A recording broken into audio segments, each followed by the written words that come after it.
Welcome back. So earlier in the show, we took you inside the Tampa Bay home of Food Network star Geoffrey Zakarian to hear about his new show that's premiering tonight on Food Network called Big Restaurant Day. In the 6-episode series, he teams up with his wife Margaret to find the next rising star in the restaurant world and help the winning chef open a restaurant.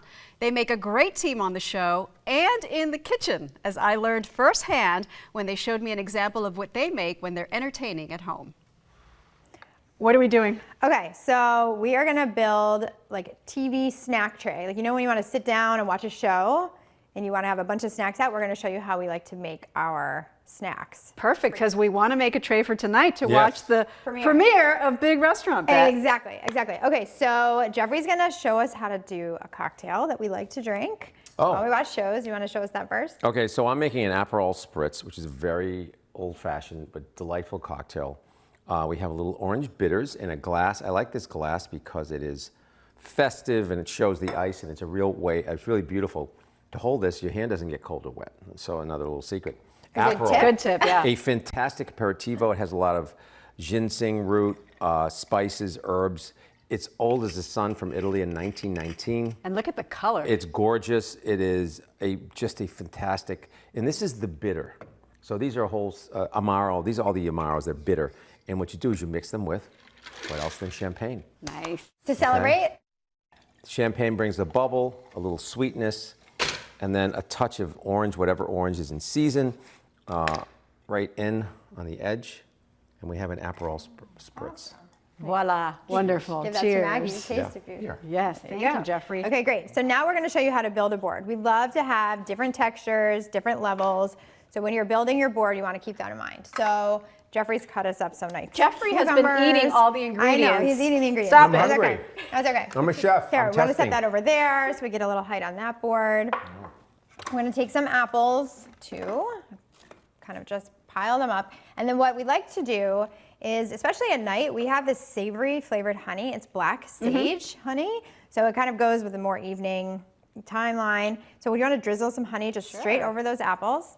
We can clear the apples away. So are you the one who does this, or does Geoffrey? We do it together. It's a family affair? It's a family affair. Okay, so we've got some olives.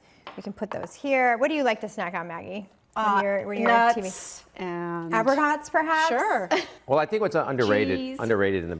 is like, this is a lot of pantry pulls. So you'll have nuts and crackers and pickles and almonds and jams, and that's the time to pull them out, especially for savory. So this is like a savory cheese board. Yeah. And really it's about just, you know, going to the market and getting baby carrots and getting the fresh produce, and just don't doing anything to them, because they're so much fun to snack with your hands. I think the stinkier the cheese, the better. Do you agree with me? Absolutely, 100%. All right, so we've got a couple different types of cheeses. You can put one on each board. We've got some Marcona almonds. These are Spanish almonds that are salted. Hard to resist when you start eating them. Hard to resist. I tell myself, well, they're full of protein. They're full of one protein. more. Okay, maybe 3 more. Oh, these are good too. Okay. Now I'm eating all the ingredients too. Yeah, so we've got some salami here. And then you can just take and layer some of the meats. Prosciutto is a good choice.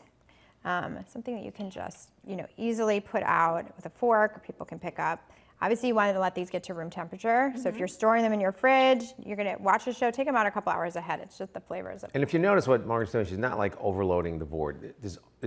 There's more on the side. You don't want to make it so big that people can't get in there and work it. If you need more Serrano ham or prosciutto, you can simply cut some and bring it on a separate plate and add to the board. So you can refresh the board instead of making it so unwieldy that you can't possibly fit anything. A lot of people overcrowd their boards, and I know it looks great on Instagram from above, which is not practical to eat. Yeah, exactly. Because everything's crowded, and once you touch it, everything pushes into each other, and it's just not very fun. Look how pretty this is. This is kind of filling in. Here we go, we've got some crackers here. I also recommend definitely having a couple different types of crackers. Like, don't just put bread or just crackers. Some long ones you can choose. Just keep the variety going. We've got some fig jam. And this is my favorite right here. Cornichons over here. And chocolate? Absolutely. I probably put them with the apples and the meat here, just a pile of chocolate. It's so unexpected, but so delicious. Get a chunk of chocolate with an apple, a little bit of salami, piece of cheese. And that's dark and rich and yummy chocolate. chocolate. Oh yeah, it's an antioxidant too. Yes, Yeah, and it's good for you. So you can tell yourself you're eating, something light. healthy. And we like to keep the jars too. So if you want to, plate some jam, that's fine. But if you want to just put the jar on your tray, make it easy when you're cleaning up, no problem. This is great. So now you have a lovely spread. You've cleaned out your pantry and your fridge. And your guests are going to be really happy. Yes, and you're ready to go. So some additional tips that Geoffrey shared. He says you should hand your guest a drink within 5 seconds of their arrival. Because that way, breaks the ice, loosens them up, makes them feel comfortable. Number 2, he says, when you're having guests over for dinner, make something that you've made 1,000 times. It needs to be a foolproof recipe. It's not the time to start testing out a new recipe because they're not going to know. Right. And you know it's going to be good, and that way it'll guarantee a pleasurable experience. And fresh ingredients make all the difference. Agreed. All right, I love it. And be sure to watch the premiere of Big Restaurant Bet tonight. Again, it's at 10 p.m. on the Food Network. And you'll also be able to stream episodes weekly on Discovery+. Daytime will be right back.